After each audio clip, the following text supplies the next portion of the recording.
Hi everyone, welcome back to our channel. இன்னைக்கு நம்ம பார்க்க போறது 4 easy recipes for Vinayagar Chaturthi. இந்த 4 ரெசிபீஸையும் நான் எங்க அம்மா கிட்ட இருந்து கத்துக்கிட்டேன். அதோட உங்ககிட்டயும் ஷேர் பண்ணலாம்னு நினைச்சேன். சோ வாங்க பார்க்கலாம்.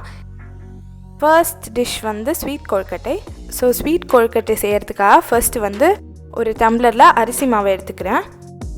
அதை அப்படியே ட்ரை ரோஸ்ட் பண்ணுறோம். ட்ரை ரோஸ்ட் பண்ணும்போது அது லேசாக சிவப்பாக வரும் அடியில். அந்த ஸ்டேஜில் அதை ஆஃப் பண்ணிவிட்டு பிளேட்டில் போட்டுருங்க. மறுபடியும் அதே டம்ளரில் 25 ml ஆஃப் வாட்டருக்கு 50 grams ஆஃப் ஜாகரி ஆட் பண்ணிவிட்டு அதையும் மறுபடியும் அடுப்பில் வைக்கிறேன். அது வந்து நல்ல இந்த ஜாகரி மெல்ட் ஆகணும். ஸோ அது வரைக்கும் அதை நல்லா கிண்டி கொடுங்க. ஸோ அந்த ஜாகரி இந்த பதத்துக்கு வந்தோடனே கொஞ்சம் பபிள்ஸ் வர ஆரம்பிக்குது. அப்போ வந்து அடுப்பை ஆஃப் பண்ணிவிட்டு அதை தனியாக எடுத்து வச்சுக்கோங்க. அடுத்து நம்ம இந்த ரெசிபிக்கு தேவையான கோகனட் கட் பண்ணிகிட்ருக்கோம். ஸோ இந்த கோகனட்டை இப்படி சின்ன சின்ன பீசஸாக கட் பண்ணி வச்சுக்கோங்க.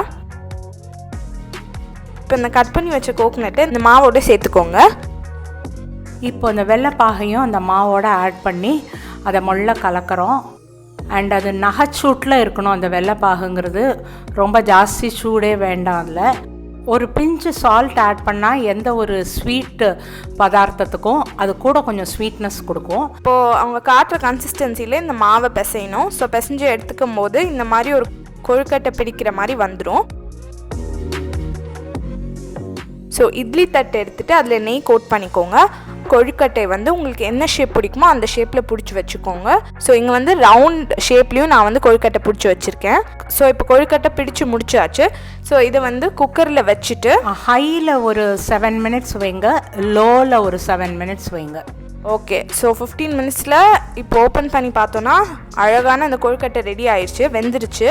ஸோ இது வந்து கத்தி யூஸ் பண்ணி செக் பண்ணி பார்த்தோம் அப்படின்னா அந்த கத்தியில் வந்து அந்த கொழுக்கட்டை வந்து ஒட்டாமல் வெளியே வரணும். அந்த கன்சிஸ்டன்சியில் இது வெந்துருச்சுன்னு நமக்கு தெரியும். இதை வெளியே எடுத்து அழகாக சர்வ் பண்ணலாம். உங்களுக்கு பட்டர் பிடிக்கும் அப்படின்னா இதோட பட்டர் சேர்த்து என்ஜாய் பண்ணுங்கள். அடுத்ததாக நம்ம பார்க்க போகிறது ஒரு சால்ட் கொழுக்கட்டை. இது வந்து டயட் கொழுக்கட்டைன்னு கூட சொல்லலாம். அண்ட் ரொம்ப ஹெல்த்தியான ஒரு டிஷ். ஸோ இது எப்படி பண்ணுறது, இதுக்கு என்னெல்லாம் தேவைன்னு இப்போ பார்க்கலாம். கோதுமை ரவை 1/2 tumbler எடுத்துக்கோங்க. அப்புறம் செம்பா ரவை 1/2 tumbler எடுத்துக்கோங்க. அப்புறம் 1 tumbler அரிசி ரவை அதையும் எடுத்துக்கோங்க. 1 tablespoon கடலைப்பருப்பு, 1/2 tablespoon உளுத்தம்பருப்பு, 1/2 tablespoon கடுகு, 2 மிளகாய் வத்தல் கிள்ளி போட்டுக்கோங்க. அதில் அடுப்பை ஏற்றிட்டு 1 tablespoon எண்ணெய் ஆட் பண்ணிக்கோங்க. எண்ணெய் காஞ்சதுக்கப்புறம் இந்த இன்க்ரீடியன்ஸ்லாம் போட்டு நல்லா வதக்கிக்கோங்க. கடுகு வெடிக்கும். இது வந்து ஓரளவுக்கு ஒரு லைட் ரெட் கலருக்கு வரணும். அதுக்கப்புறம் ஒரு ஸ்மெல் வரும். அதுக்கப்புறம் வந்து நீங்கள் வாட்டர் ஆட் பண்ணிக்கோங்க. 2 tumbler இப்போ மொத்தமாக நம்ம எடுத்துருக்கோம். அதுக்கு 4 tumbler தண்ணி விடணும். ஸோ தேவையான அளவு உப்பு ஆட் பண்ணிக்கோங்க. தண்ணி கொதிச்சதுக்கப்புறம் இந்த எல்லா ரவை அண்ட் அரிசி எல்லாத்தையுமே அதில் கிண்டிக்கிட்டே ஆட் பண்ணுங்கள். ஸோ இப்போ பார்த்தீங்கன்னா லைட்டாக ஒரு வாட்டரி கன்சிஸ்டன்சிக்கு வரும். ஒரு கிட்டத்தட்ட ஒரு உப்மா கன்சிஸ்டன்சிக்கு வந்துடும்.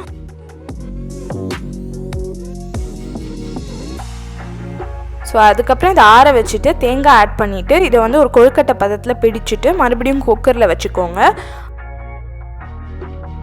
7 minutes ஹை, 7 minutes ஸ்லோவில் வச்சுட்டு இது உங்களுக்கு பிடிச்ச சட்னியோட சர்வ் பண்ணுங்கள். நான் இங்கே வந்து கொத்தமல்லி சட்னி ஆட் பண்ணியிருக்கேன். டேஸ்ட் பார்த்தோன்னா அமேசிங்காக இருந்துச்சு. அடுத்து நம்ம பார்க்க போகிற டிஷ் வந்து வெள்ளை கொழுக்கட்டை. ஸோ இதுக்கு என்னெல்லாம் தேவை? அரிசி ரவை 1 tumbler எடுத்திருக்கோம். அந்த அரிசி ரவைக்கு சமமாக தேங்காய் துருவலும் எடுத்திருக்கோம். நெக்ஸ்ட் வந்து கேஸ் ஆன் பண்ணிவிட்டு 1 tablespoon நெய் விடுங்க. அதில் கரெக்டாக 2.5 tumbler இதுக்கு தண்ணி. ஸோ தேவையான அளவு உப்பு ஆட் பண்ணிக்கோங்க. அடுத்து அது வந்து கொதிச்சு வரும். கொதிச்சு வரும்போது அந்த அரிசி குருணையை போட்டு அதை கைவிடாமல் கிண்டுங்க. கட்டி எதுவும் வராமல் கிண்டுங்க. கிண்டி முடிச்சதுக்கப்புறம் பார்த்தோன்னா இந்த மாதிரி ஒரு கன்சிஸ்டன்சியில் வரும். ஸோ இந்த மாதிரி ஒரு உப்மா கன்சிஸ்டன்சியில் வந்ததுக்கப்புறம் அந்த பாத்திரத்தில் ஒட்டாத ஒரு கன்சிஸ்டன்சியில் வரணும். ஸோ அதுக்கப்புறம் வந்து நம்ம அடுப்பை ஆஃப் பண்ணிடலாம். அதுக்கப்புறம் இதோட அந்த திருவின தேங்காய் வச்சிடணும் இல்லையா, அதை வந்து ஆட் பண்ணிக்கோங்க. ஸோ அதை வந்து ஆட் பண்ணதுக்கப்புறம் இந்த மாதிரி அந்த தேங்காவையும் அந்த மாவையும் சேர்த்து பிசைஞ்சிருங்க. நல்லா இந்த மாதிரி ஒட்டாத ஒரு கன்சிஸ்டன்சிக்கு அழகாக வந்து வரணும். நெக்ஸ்ட் வந்து எப்பவும் போல் பண்ணுற மாதிரி இட்லி தட்டில் நெய் தடவிக்கோங்க. அப்போ தான் வந்து ஒட்டாமல் வரும் கொழுக்கட்டை. நெக்ஸ்ட் வந்து இந்த கொழுக்கட்டை ஷேப்பர் வாங்கியிருந்தோம், புதுசாக ட்ரை பண்ணலான்னு சொல்லிட்டு. ஸோ அதுலேயும் நெய் தடவிட்டுருக்கோம். சின்ன சின்ன பீசஸாக வந்து வெல்லம் எடுத்து கட் பண்ணி வச்சுக்கோங்க. அடுத்து கையிலையும் இங்கே நெய் தடவிட்டு இருக்காங்க. அப்போ தான் கையிலையும் ஒட்டாமல் அந்த பாத்திரத்துலையும் ஒட்டாமல் நமக்கு வரும். அடுத்தது இந்த கொழுக்கட்டை மாதிரி இதை வந்து நம்ம ஷேப் பண்ணிக்கணும். ஷேப் பண்ணிவிட்டு அந்த வெல்லத்தை உள்ளே வச்சுருங்க. வச்சுட்டு கொழுக்கட்டை மாதிரி பிடிச்சிக்கோங்க. ஸோ இப்படி பண்ணும்போது அந்த வெளியில் உள்ள மாவு நல்லா வெந்து உள்ள வெல்லம் வந்து ஆல்மோஸ்ட் ஒரு மோல்டன் கன்சிஸ்டன்சிக்கு வரும். ஸோ கட் பண்ணி சாப்பிடும்போது ரொம்ப அழகாக இருக்கும். நீங்கள் லாஸ்ட்டில் பார்ப்பீங்க. ஃபுல் தட்டியும் நான் கம்ப்ளீட் பண்ணிகிட்ருக்கேன். ஸோ உங்களுக்கு மோர் தென் 1 வெல்லம் பீஸ் வேணும், உங்களுக்கு ஸ்வீட் ரொம்ப பிடிக்கும்னா நீங்கள் உங்களுக்கு எவ்வளோ வெல்ல பீஸ் வேணுமோ அவ்வளோ வச்சுக்கலாம். உள்ள வச்சுட்டு மறுபடியும் அதை கொழுக்கட்டை மாதிரி நல்லா பிடிச்சிட்டு ஃபர்மாக அதுக்கப்புறம் இட்லி தட்டில் வச்சுருங்க. இந்த கொழுக்கட்டை அச்சில் மாவை எடுத்து கொஞ்சமாக வைங்க. அதை வச்சதுக்கப்புறம் அது உள்ளுக்குள்ளே ஒரு சின்ன குழி ஏற்படுத்துங்க. அந்த குழியில் உங்களுக்கு தேவையான அளவு வெல்லம் வச்சுக்கோங்க. ஸோ நான் வந்து இங்கே 2-3 பீஸ் வெல்லம் வச்சுருக்கேன். ஸோ இதுக்கப்புறம் வந்து இன்னும் கொஞ்சம் மாவு எடுத்து அந்த அதர் சைட்லேயும் அதே மாதிரி ஃபில் பண்ணுங்கள்.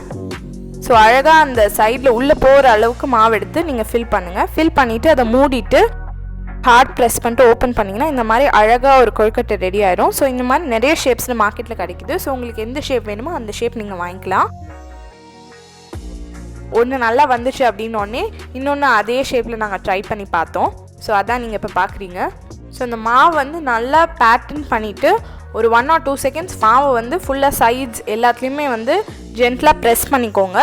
ஒரு 5 செகண்ட்ஸ் மேக்ஸிமம். அதுக்கப்புறம் ஓப்பன் பண்ணி பார்த்தோம் அப்படின்னா அழகாக இந்த கொழுக்கட்டை வந்துடும். நெய் தடவி இருக்கிறதுனால ஒட்டாது. ஸோ இந்த கொழுக்கட்டை ரெடி ஆயிடுச்சு. ஸோ அதை அப்படியே வந்து இட்லி குக்கரில் வச்சுட்டு மூட போகிறோம். 7 மினிட்ஸ் ஹையில் வைங்க, 7 மினிட்ஸ் லோவில் வைங்க. ஓகே. ஸோ இப்போ நல்லா அதுலேருந்து ஸ்டீம் வந்ததுக்கப்புறம் நான் வந்து சிம் பண்ணிகிட்ருக்கேன். சிம் பண்ணிவிட்டு இதை ஓப்பன் பண்ணி பார்த்தோன்னே நல்லா வெந்துருச்சு.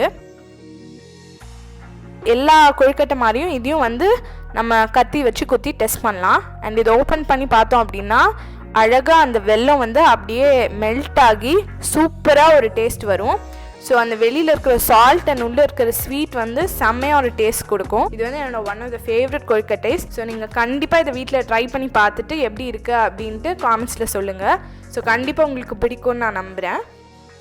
Last but not the least என்னோட ரொம்ப ஃபேவரட் டிஷ். இது வந்து குக்கிங்கே தெரியாதவங்க கூட இந்த டிஷ்ஷை ஈஸியாக அட்டெம்ப்ட் பண்ணலான்னு சொல்லுவேன். ஸோ இது வந்து மாலாடு. ஸோ இதில் நம்ம ஃபர்ஸ்ட் வந்து என்ன எடுத்திருக்கோம்? பொரிகடலையை 1 டம்ளர் எடுத்திருக்கோம். 1/2 டம்ளர் ஜீனி எடுத்திருக்கோம். ஸோ அந்த ஏலக்காய் வந்து ஓப்பன் பண்ணி ஆட் பண்ணுங்கள். இதுதான் ஃபர்ஸ்ட் டைம் நான் ஏலக்காய் ஓப்பன் பண்ணியே பார்க்குறேன். ஸோ நெக்ஸ்ட்டு வந்து இந்த பொரிகடலையை பவுடர் ஃபைன் கன்சிஸ்டன்சிக்கு திரிச்சுக்கோங்க. நெக்ஸ்ட்டு வந்து சுகரை திரிச்சிட்டு நெக்ஸ்ட்டு வந்து அடுப்பில் ஒரு 2 ஸ்பூன் நெய் போட்டுக்கோங்க. அதுக்கப்புறம் சின்ன சின்னதாக வெட்டி வச்ச முந்திரி பருப்பை ஆட் பண்ணிக்கோங்க. ஸோ இது வந்து ஒரு செம்ம ஃப்ளேவர் தரும் இந்த மாலாடுக்கு. ஸோ அதை வந்து பொன்னிறம் வர வரைக்கும் நல்லா வதக்கணும். இப்போ பார்த்தீங்கன்னா ஒரு கோல்டன் ப்ரௌன் கலர் வந்துருச்சு. ஸோ இதை வந்து அந்த சுகர் அண்ட் அந்த மாவோட தட்டிக்கோங்க. அதுக்கப்புறம் நான் இங்கே கீயை மெல்ட் பண்ணிகிட்ருக்கேன். கீயை மெல்ட் பண்ணிவிட்டு எவ்வளோ கீ எடுத்துக்கணும்? 2 டேபிள் ஸ்பூன் கீ எடுத்தால் போகிறோம். முதல்ல இந்த முந்திரி பருப்பு, இந்த மாவு, சுகர் எல்லாத்தையும் நல்லா மிக்ஸ் பண்ணிக்கோங்க. அதை மிக்ஸ் பண்ணதுக்கப்புறம் இந்த நெய்யும் கொஞ்சம் கொஞ்சமாக ஆட் பண்ணுங்கள். அது இந்த மாதிரி ஒரு கன்சிஸ்டன்சிக்கு வரும். பிடிச்சா அந்த மாவு ஃபுல்லாக சேரும் நம்ம கையில். அந்த கன்சிஸ்டன்சிக்கு நெய்யை ஆட் பண்ணால் போதும். ஸோ பிடிச்சா இது வந்து உடையக்கூடாது, ஒரு பால் மாதிரி இருக்கணும். அண்ட் உடையாமல் எப்போ நமக்கு வருதோ இந்த மாதிரி ஒரு குட்டி குட்டி பால்ஸாக நீங்கள் பிடிச்சி வச்சுக்கோங்க. ஸோ 15 days வரை இதை தாராளமாக ஸ்டோர் பண்ணி என்ஜாய் பண்ணலாம். ஸோ இந்த 4 டிஷ்ஷஸும் உங்களுக்கு ரொம்ப பிடிச்சிருக்குன்னு நான் நம்புகிறேன். 4மே ரொம்ப ஈஸியாக பண்ணக்கூடிய டிஷ்ஷஸ் தான். ஸோ நீங்கள் இதில் ஏதாச்சும் விநாயகர் சதுர்த்திக்கு ட்ரை பண்ணிங்க அப்படின்னா லெட் மீ நோ இந்த காமெண்ட்ஸ் பிலோ. இதே மாதிரி இன்னும் mom and daughter cooking time recipes நீங்கள் பார்க்கணும் அப்படின்னாலும் காமெண்ட்ஸில் எனக்கு சொல்லுங்கள். And happy Vinayagar Chathurthi to all of you. சேனலுக்கு சப்ஸ்கிரைப் பண்ணுங்கள், ஃப்ரெண்ட்ஸ் அண்ட் ஃபேமிலியோட ஷேர் பண்ணுங்கள். Until next time, lots of love from me to you.